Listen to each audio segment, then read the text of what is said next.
Hi, I'm Alix Black, and this is Book 8 of the Iliad. As dawn first spread her yellow robe across the earth, thunder-loving Zeus summoned an assembly of gods of the highest crest of many-ridged Olympus. Zeus himself addressed them. The other deities, those ranked below him, carefully listened. "Hear me, all you gods and goddesses. I'll speak what the spirit in my chest prompts, and let no female god, no male one either, seek to thwart my plan. Let's get agreement from all of you to end this matter quickly. If I see any of you breaking ranks of gods, keen to assist the Trojans or Danaans, that god I'll beat up unanimously and send back to Olympus.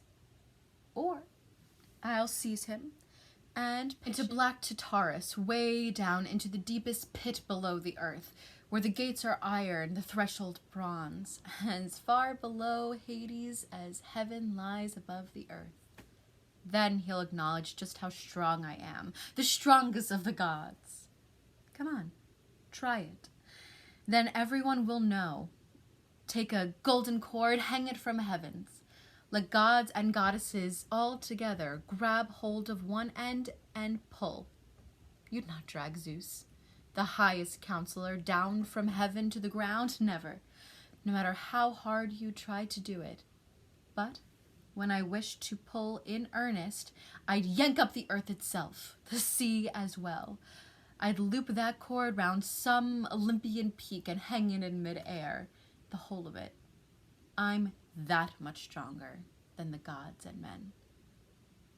Zeus finished, and all the gods were speechless, shocked at what Zeus had said, at the power in his tone. At last Athena, the bright-eyed goddess, stood up. "Son of Kronos, you're the father of us all, highest ruling force.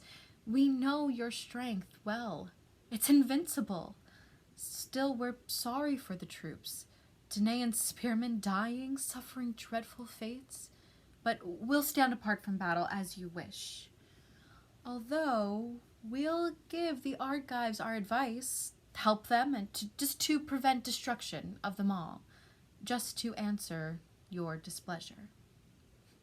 Cloud-gathering Zeus, smiling at Athena, said, "My dear child Trigonia, have no fears. I wasn't speaking all that seriously. I want to treat you in a friendly way." Zeus harnesses 2 horses, swift-flying animals with hooves of bronze and flowing golden manes. He encased his body all in gold, took up his whip, a gold one, finely crafted, climbed into his chariot, and then lashed the horses onward. They flew off eagerly.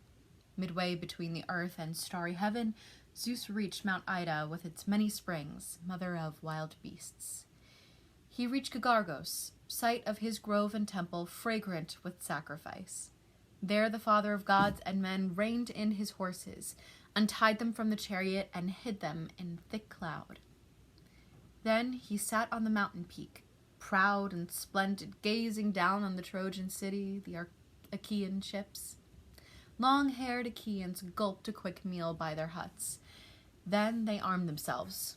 On the other side in town, Trojans too prepared for war. Fewer number, but keen to fight on in the killing zone, a grim necessity. For wives and children, they threw open the gates. The army streamed out, foot soldiers and charioteers making a huge din. As the 2 groups moved out to the same spot, they crashed together, smashing shields and spears, the battle frenzy of bronze-armed warriors. Embossed shields collided one against the other, a tremendous noise. Screams of pain and triumph came from soldiers, those killing and those being killed, and the earth was saturated with their blood. In early morning, as the sacred day grew stronger, weapons hurled by both sides grimly took their toll. Men kept on dying. But when the sun was at its height, Zeus set up his golden balance, placed it on 2 fatal destinies, one for horse-taming Trojans, one for bronze-armed Achaeans. Gripping the scales, he raised them by the center. One sank down, the one which held the Achaeans' fate that day. It moved down toward the all-sustaining earth, while the Trojans' fate rose up toward the wide heaven. From Mount Ida, Zeus sent out a loud thunderclap and hurled a lightning bolt on the Achaean troops. Men looked and were astounded. Pale fear gripped them all. At that, Idomeneus did not dare to stand his ground, nor did Agamemnon, nor the two men named Ajax, companions of the war god Ares. Only Nestor, the Durranian, guardian of the Achaeans, kept his place, but not because he wanted to. One of his horses had been hit by an arrow right on its head, right on top, that spot where, on a horse, the hairs start to grow out from the skull. A deadly place. The arrow had been loosed by Alexander, lovely Helen's mate. The beast reared up in agony as the arrow pierced its brain, skewered by the shaft. The beast's convulsions confused the other horses, while Nestor, with his sword, was hacking feverishly to cut the traces, holding the animal in place. Hector's fast horses came through the fighting men, bearing Hector with them and their bold charioteer. Nestor would have died right there if Diomedes, skilled in word cry, hadn't seen him right away. He let out a large shout to Odysseus, urging him to come to Nestor's help. "Noble Odysseus, Laertes' son, you resourceful man. Why move away, turning your back on all these flying weapons like a coward? Watch someone doesn't spear you right in the back as you run off. Come on, let's save old man Nestor from the wild Hector." Diomedes' words missed godlike. Firm Odysseus, who moved off to Achaeans' hollow ships. Diomedes, though left alone, charged straight ahead, back into the fight. He made a stand right there, in front of old Nestor's chariot, calling out to Nestor, son of Neleus. His words had wings. "Old man, in this fight, these young men are pressing you too hard. Your strength is waning. Old age weighs you down. Your attendant's weak, your horse is slow. So come on, climb up in my chariot. You'll see how these Trojan horses do, experts in moving to and fro across the plains, in pursuit or flight. I took them from Aeneans. These horses would fill any man with terror. So turn your team over to subordinates. With my two, let's charge against the Trojans. Let Hector see how my hand wields a spear." Durranian horseman Nestor followed this suggestion. At once, the two strong officers, Sthenelus and noble Eurymedon, took Nestor's horses. The two men climbed up in Diomedes' chariot. Nestor grabbed the shining reins and lashed the horses. They closed in on Hector quickly. Then he, in turn, eager to fight, charged them impetuously. The son of Tydeus threw his spear at Hector. He missed, but struck Hector's companion charioteer, Aeneas, son of proud Thebaeus, in the chest, right by the nipple, as Aeneas held the reins. He tumbled from the chariot, the swift horses swerved, then strength and spirit left him as he lay there. Savage grief seized Hector for his charioteer, but he left them lying there, for all the pain he felt for his companion. He went to find a substitute, a second driver full of courage. Before long, those horses had another charioteer, for Hector soon ran into Archepelamus, son of Iphitus, and placed him in the chariot behind swift horses and handed him the reins. At that point, irrevocable disaster might have struck all of the people, all pent up in Troy like sheep, if the father of gods and men had not kept a sharp watch. Sounding a dreadful thunderclap, he loosened his lightning, a dazzling fiery bolt, which hit the ground immediately in front of Diomedes' horses. A dreadful flash came from the blazing sulfur. In terror, both horses reared up in their harnesses. Nestor let his shining reins drop from his hands. Feeling fear inside his chest, he cried, "Son of Tydeus, wheel your sure-footed horses round. Go back. Don't you see Zeus is not protecting you? Today the son of Kronos grants Hector glory. Tomorrow he'll give glory to us, if that's his will. No man stops Zeus's plans. No one, not even the mightiest warrior. Zeus's force is more powerful by far." Diomedes, expert in war cries, then replied, "Everything you say, old man, is true enough. but this brings fearful pain into my heart and chest.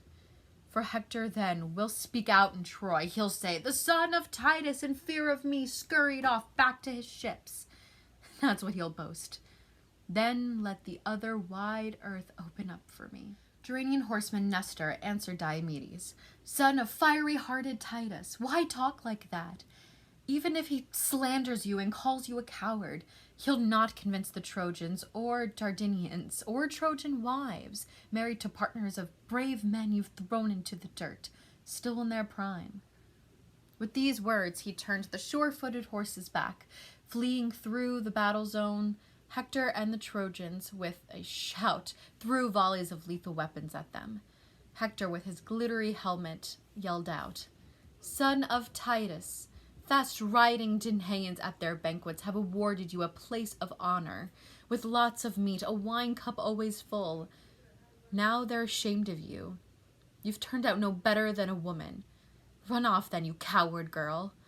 I'll not back away, let you climb our walls or take our women before that happens. I'll send you to death. At Hector's words, the son of Titus was torn two ways, debating whether to wheel the horses round and fight, face Hector man to man. 3 times he thought it through, in his mind and heart, and 3 times Counselor Zeus pealed thunder from Mount Ida, signaling to Trojans that their victory would shift to them. Then Hector, with a great shout, cried to the Trojan warriors, you Trojans, Lycians, and Dardanians, soldiers who fight in the killing zone, my friends, be men. Summon your warlike spirit. I see the son of Cronos grant us victory. Great glory, a disaster for Danaians. What fools they were to build this feeble wall. A punny hazard. It will not check me, my warlike spirit. As for the trench they dug, my horses will jump over that with ease. When I reach their hollow ships, don't forget the fire, which wipes out everything. I'll burn their fleet and slaughter them, those Argives by their ships, as they suffocate, choking on the smoke. As Hector urged his horses on, saying these words, Xanthus, and you, Podargus, Aethus, and noble Lampus, now's the time to pay me back for all my care, all the sweet grain you've had from Andromache, great Aeaeon's daughter, for the wine she's mixed for you to drink whenever you desired. She took care of you, even before me, her own fine husband. Come on, then. Go after them with speed so that we may capture Nestor's shield, whose fame extends right up to heaven. It's all gold. The shield itself, cross braces too. From horse-taming Diomedes' shoulders will strip the decorative body armor, a work created by Hephaestus. I think we should capture these 2 things. Our Achaeans would climb aboard their ships tonight. So Hector bragged. That made Queen Hera angry. She shook with fury, sitting on her throne, making high Olympus tremble. Then she spoke out to the great god. Alas, great earth shaker, don't you feel any anguish in your heart for Danaians are destroyed? After all, they bring you presents, many pleasing gifts to Hellas and Aegae. Don't you want them to win? Now, if all those of us who protect Danaians were to agree to drive the Trojans back, we'd leave wide-seeing Zeus up there by himself, sulking where he sits alone on Ida. Mighty earth shaker Poseidon, very angry, answered Hera. Hera, you fearless talker. What are you saying? That's not what I want, for the rest of us to have war on Zeus, son of Cronos, for he is much more powerful than us. As the 2 gods talked together in this way, horses and shield-bearing troops were jammed together, crammed into the space encircled by the ditch, from ships to wall, pinned down there by Hector, Priam's son, like swift Ares, now that Zeus was giving him all the glory. And then he would have burned those well-balanced ships, with searing fire on the spot, if Queen Hera had not set in Agamemnon's mind arouse Achaeans with all speed on his own. He strode through Achaean huts and ships, holding a huge purple cloak in his large fists. He took up a position on Odysseus' ship, a black vessel, broad in the beam, whose place in the middle of the row allowed his voice to reach both ends of the line. From the huts of Ajax, son of Telamon, to those belonging to Achilles. For these two men had placed their balanced ships at either end, relying on their courage and strong hands. Agamemnon from that spot then shouted, making himself heard to all Danaans. "You Argives, what a shameful bunch! Splendid to look at, but a sour disgrace. What happened to our sworn oaths, when we claimed we were the best, the bravest? Idle boasters. In Lemnos, as you stuffed yourselves with meat from straight-horned cattle, and drank bowls of wine foaming to the brim, you talked of how you'd stand, each and every one of you, firm in battle against 100 or 200 Trojans. Now that we're matched by Hector, just one man, who will quickly set our ships alight with fire. Father Zeus, have you ever so deluded a high-minded king and stolen his glory? While sailing well-decked ships to this disaster, I say I never overlooked your lovely altars.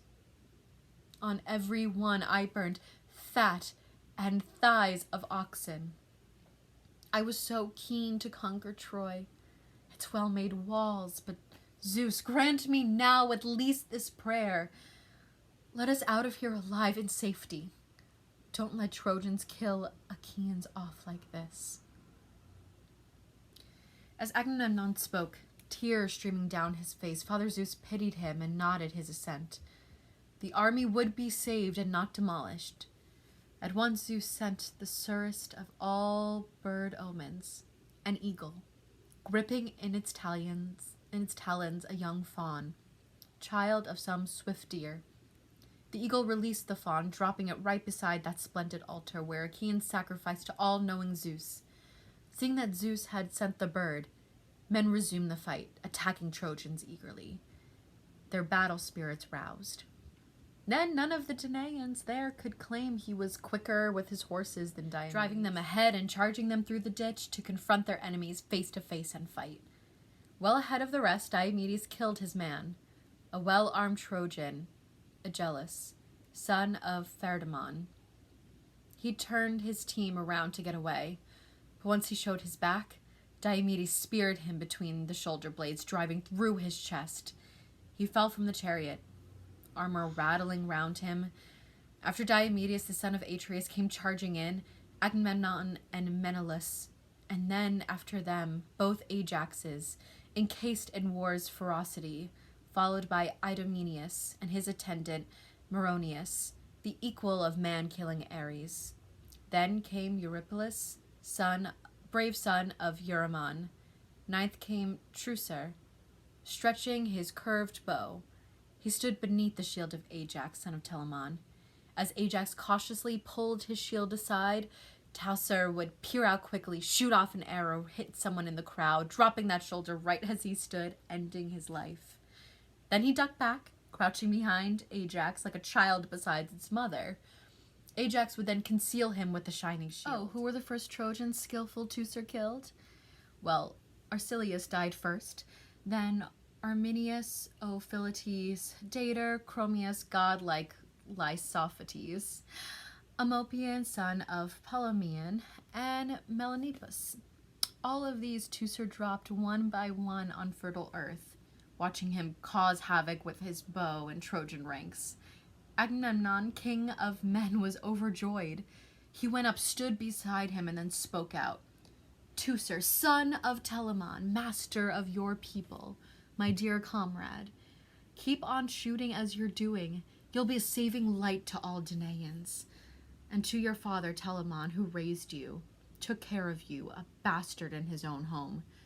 Though he's far off, cover him with glory now. For I'll tell you something. When this will happen, if Athena and Aegis-bearing Zeus permit me to devastate that well-built city Iliad, you'll be the first to take the prize of honor. After me, of course. A tripod, 2 horses, their chariot as well, or some woman to climb into your bed with." Skillful Teucer then replied to Agamemnon, "Mighty son of Atreus, why urge me on? I'm eager to continue shooting.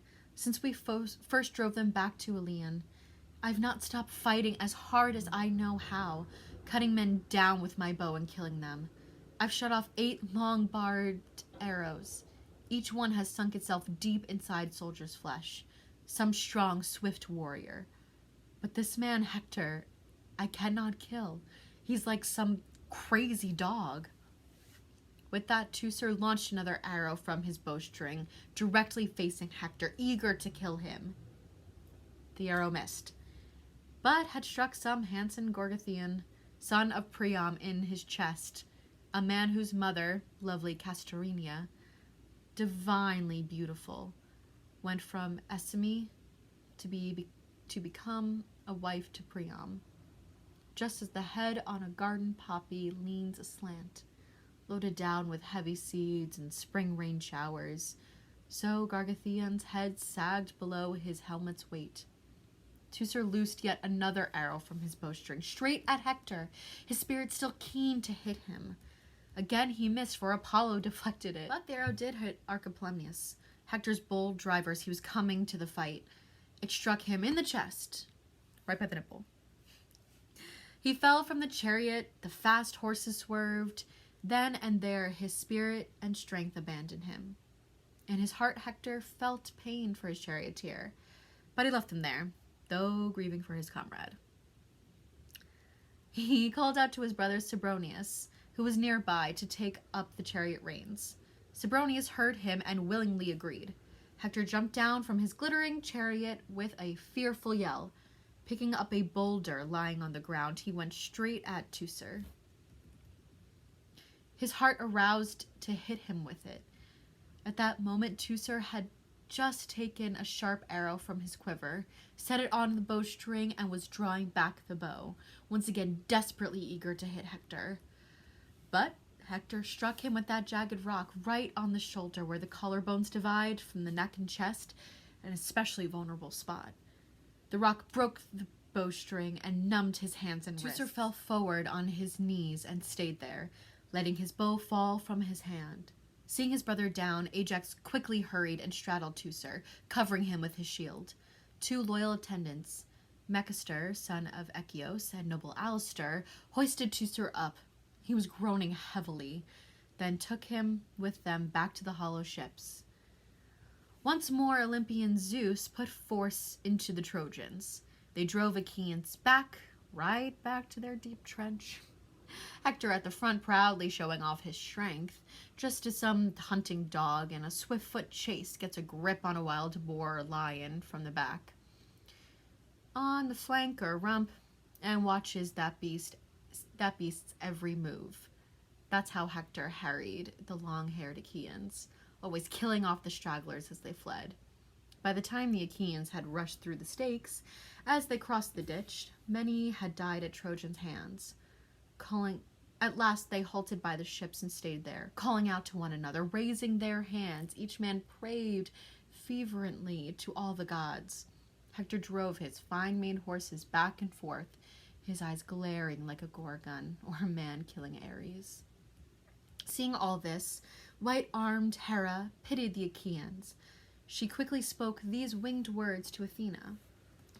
"Alas, child of aegis-bearing Zeus, Achaeans are being massacred. It's their last stand. Aren't we concerned about them anymore? Has their evil fate accomplished its purpose? They're being destroyed by one man's charging frenzy. Hector, son of Priam, is on a rampage. He can't be stopped. He's already done them great harm." Bright-eyed goddess Athena answered Hera, "I wish Hector somehow would lose his strength and die, killed in his own native land at Argive hands. But my father, too, is in a rage, destruction on his mind. What a wrench he is, always in the way, wrecking my plans. Does he not remember how many times I saved Hercules, his son, worn down by the work that he got from Eurystheus? If I'd have the foresight to anticipate what Zeus is doing now when Eurystheus sent Hercules down to the house of Hades, the gatekeeper, to fetch back Eurybus, Hades' dreadful hound, he'd never have escaped the deep, rushing waters of the river Styx. Now Zeus dislikes me. He's carrying out what Thetis wants. She kissed his knee, cupped his chin, begged him to grant due honor to Achilles, destroyer of cities. But the day will come when Zeus calls me, dear Bright Eyes, once more. Now harness your sure-footed horses for us. When I go to Aegis-bearing Zeus's home and arm myself with weapons for his battle, so I may see whether this son of Priam, this Hector of the shining helmet, is pleasured when we two show up in the battle lanes, or whether some Trojan will make a meal for dogs and birds with flesh and body fat as he falls there beside Achaean ships. Athena finished. White-armed Hera agreed with her. Then Hera, a goddess, great Kronos' daughter, went off and started harnessing her horses with golden headpieces. Meanwhile, Athena, daughter of Aegis-bearing Zeus, threw her dress down on the floor of her father's house, a soft robe, richly embroidered, which she'd made with her own hands. She pulled on the tunic of cloud-gathering Zeus and armed herself with weapons for destructive war. Then she stepped up into the flaming chariot, grasping a huge, thick, strong spear she used to break heroic warrior ranks, which had provoked her, making the daughter of a mighty father angry. Hera immediately whipped the horses forward. With a groan, the gates of heaven opened on their own. Those gates which the seasons, custodians of Olympus and great heaven too, looked after, pushing open the heavy cloud, then pushing it shut once more. Through these gates, the goddesses lashed on their horses. Father Zeus noticed them from Ida. In a huge rage, he sent down golden-winged Iris with a message for them. Off with you, swift Iris. Turn them back. Don't permit them to come into my presence. For if we come to blows, then we'll have trouble. But I do say this, and it will surely happen. I'll cripple their fast horses in their traces, throw them from their chariot, smash it in pieces. 10 revolving years won't be sufficient to cure the wounds my lightning will inflict. So the bright-eyed goddess knows what it means to fight against her father. As for Hera, I'm not so upset or angry with her, for no matter what she does, for no matter what I say, she undermines it. Zeus spoke. Then Iris, swift as a storm, rushed off, taking his message. She came down from Mount Ida and made for high Olympus. She met with the goddesses at the outer gate of the many-ridged Olympus. She stopped them and reported Zeus's message. Where are you rushing off? Have you lost your wits? The son of Kronos has forbidden anyone to assist the Argives, and he's made this threat, and which he intends to carry out. He'll maim your swift horses in the traces, throw you both out of the chariot, smash it in pieces. 10 revolving years won't be sufficient to cure the wounds his lightning will inflict, so that you'll understand, bright-eyed goddess, what it means to fight against your father. With Hera, he's not so angry or upset, for no matter what he says, she undermines it. But as for you, you shameless schemer, are you daring to fight Zeus with one large spear? Having said this, swift-footed Iris went away. Hera then said to Athena, what a mess, child of Aegis-bearing Zeus. I'm not keen, not now, that the two of us should take on Zeus for the sake of mortal men. Let some die and others live, as a chance will work it out. Let Zeus judge between Trojans and Achaeans as his heart desires. That's how it should be. With these words, she turned her sure-footed horses back. The seasons unyoked the horses with the lovely manes, led them to their heavenly stalls, and leaned the chariot against the courtyard's luminescent inner wall. The goddesses then sat down on their golden thrones among the other gods with anger in their hearts. Father Zeus drove his fine wheeled chariot and horses from Ida to Olympus, to the place where gods were assembled. The famous earth-shaker Poseidon loosened his horses from their harness for him, put the chariot on its stand, and covered it with cloth. Then wide-seeing Zeus himself sat on this golden throne. Underneath his feet, Olympus trembled. Athena and Hera were sitting by themselves, away from Zeus, not saying anything to him or asking questions. Knowing what was in their hearts, Zeus spoke. Why are you so irritated, Hera and Athena? Surely you're not tired from those fights where men win glory, exhausting after killing off the Trojans for whom you feel such deadly hatred? But that as it may, such is my power, the strength in my own hands. It's impossible for all Olympian gods combined to turn me from my purposes. As for you, you both were trembling in your shiny limbs, even before you looked on any flight or witnessed first-hand war's destructiveness. But I'll tell you what would have taken place. Neither of you would have come back to Olympus, the immortals' home, riding in your chariot. My lightning would have blasted both of you. Zeus finished speaking. Hera and Athena muttered, sitting together, plotting trouble for the Trojans. Athena sat in silence, not saying anything, angry with her father, consumed with rage. But Hera could not hold the fury in her chest. She said, "Dread son of Kronos, what are you saying? We know well enough how strong you are, invincible. But nonetheless, we pity Danaan spearmen, who are being destroyed, suffering a dread-like fate.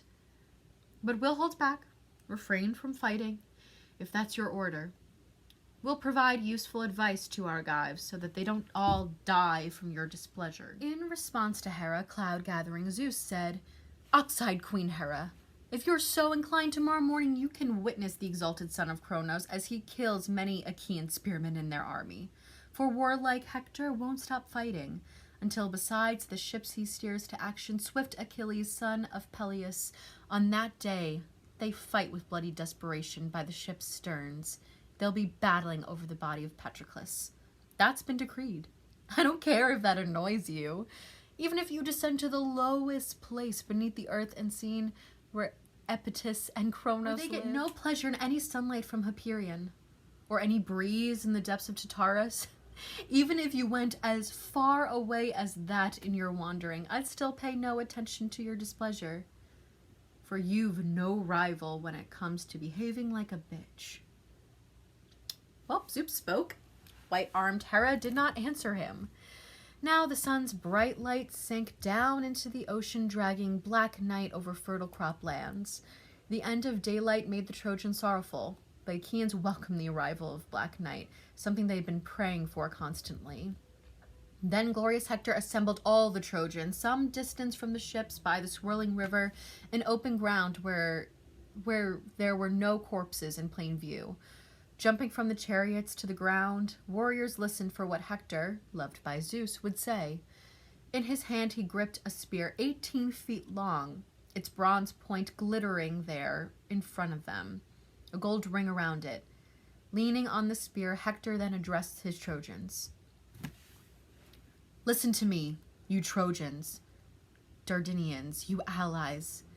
Just now I stated we'd go back to Troy today. Once we destroyed the ships and slaughtered the Achaeans. But darkness intervened. That's the only thing that spared the Argives and saved their ships beached on shore. Come then, let's do what Black Night demands. Prepare a meal. So from your chariots take out a harness of your horses with their lovely manes. Feed them, then quickly bring here from the city cattle and stout sheep. Bring sweet wine as well and bread from your own homes. Get lots of wood so all night long, until first light of dawn, we can burn many fires, lighting up the sky. Sometime in the night, long-haired Achaeans may make their move to get away by sea. We must not let them embark easily, without a fight. Let some of them be hit. Take something home they need to nurse with care.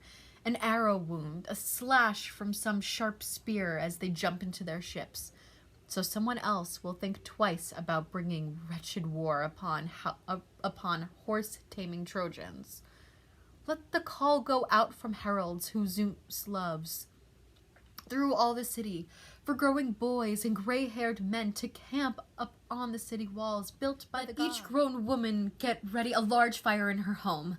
Let all keep a sharp lookout to stop a group from entering our city while the army is elsewhere. Do all of this, you great-hearted Trojans, just as I said." That's all I have to tell you at this time. I've more orders for horse-taming Trojans for tomorrow. I hope and pray to Zeus, to all the other gods as well. I'll drive away these death-infected dogs, conducted here in their black ships by mortal fates. Right now, let's watch out for ourselves tonight. At dawn, let's arm ourselves with weapons and reignite this bitter warfare by the hollow ships. Then I'll know mighty Diomedes, son of Titus, will repel me from the ships. Or whether with my bronze I'll slaughter him, and take away the spoils all stained with blood. Tomorrow he'll understand how good he is, whether he can stand against my spear as it comes after him. I think he'll fall. He'll be among the first men speared to death, with many of his comrades round him at tomorrow's sunrise. I wish I were as sure as I were immortal, ageless for all time, that I'd be worshipped as Athena is, and Apollo too, as I am, that this day will bring destruction to the Argives. Hector finished speaking. Trojans gave a large shout, and they untied their sweaty horses from their yokes, tethered them with their straps, each by its chariot. From the city they soon brought cattle and stout sheep, sweet wine and bread from home. They gathered piles of wood and made perfect sacrificial offerings to the gods. From the plain, the wind carried the sweet-smelling smoke right up to the heaven, but the blessed gods were not willing to accept it from sacred Ilion and Priam's people, rich in sheep, did not please them. So all night long men sat there in the battle lanes, with high expectations, burning many fires, just as those times when the stars shine bright in heaven, clustered around the glowing moon, with no wind at all, and every peak and jutting headland, every forest glade is clearly visible when every star shines out, and the shepherd's heart rejoices. That's the way the many Trojan fires looked, as they burned there in front of Ilion, between the river Xanthus and the ships. 1,000 fires burning on the plain. By each sat 50 men in the glow of the firelight. Horses munched on their own wheat and barley, standing there by their chariots, awaiting the regal splendor of the dawn.